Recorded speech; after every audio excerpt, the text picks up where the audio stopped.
Gastric sleeve or sleeve gastrectomy, it generally now is applied to patients whose BMI is less than 55. If they are more than 60 BMI, this may not be the right operation. I'm a deputy head teacher at an infant school and I work with the youngest children in the school. Being that active, getting down on little chairs, in and out of the sandpit, the water tray, all those kinds of things, I was really struggling.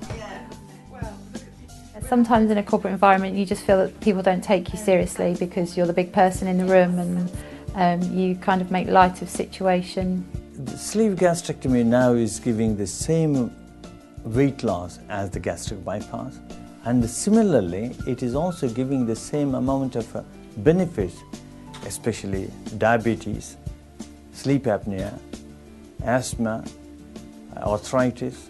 It all started 2 years ago when I was driving my bus and I had a real problem staying awake. It was obstructive sleep apnea where, because of my size, all the weight and all my chest was rolling back at nights when I laid on my back and was literally cutting off my airway. I had done most of the diets that they had tried and I'd lose 2 or 3 stone, and then within a couple of months you plateau out, you lose confidence, and then you end up putting even more on. A gastric sleeve or sleeve gastrectomy involves removing 3/4 of the stomach, and the stomach is made into a narrow tube. The sleeve gastrectomy advantage is there is no foreign body and there is no rerouting of the bowel. Therefore, it will not have the same problems of the gastric band, say. It restricts the amount of the food one can take, and that's all it will do. I actually went in to see Mr. Minot. I booked my first ever appointment just after my sister Helen had come out of hospital. So he recognised me from when I was visiting her and said, I knew you'd come, and Claire smiled as well because she was there. And he did. He said, you've done the hardest bit, you've made the decision to have the operation, and we'll see you through the rest of this and you'll be absolutely fine. He really just reassures you and you know you're in safe hands with Mr. Minot. You lose about 80% of your excess weight, and many of the people go under the normal BMI.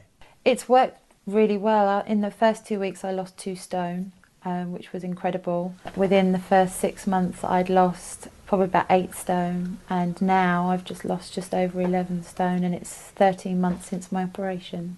So when I went in I was 28 stone 9, and now I am 15 stone 8, and that's just about a year ago that I had the operation. Since the operation, well, obviously my appearance has changed a great deal. My neck size has gone down from a 22 to a 17.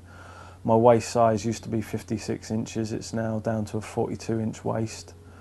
I've lost 16 stone in total. The lifestyle changes you have to think about are, number 1, the dietary considerations.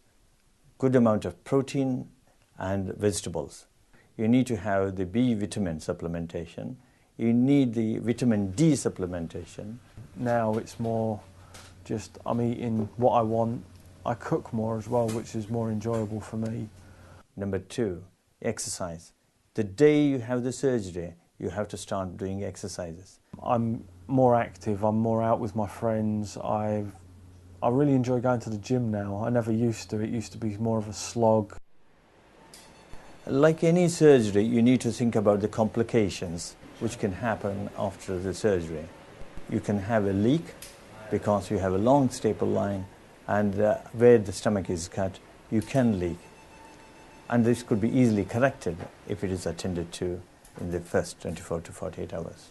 My leak rate is about 1 in 300 over 700 cases.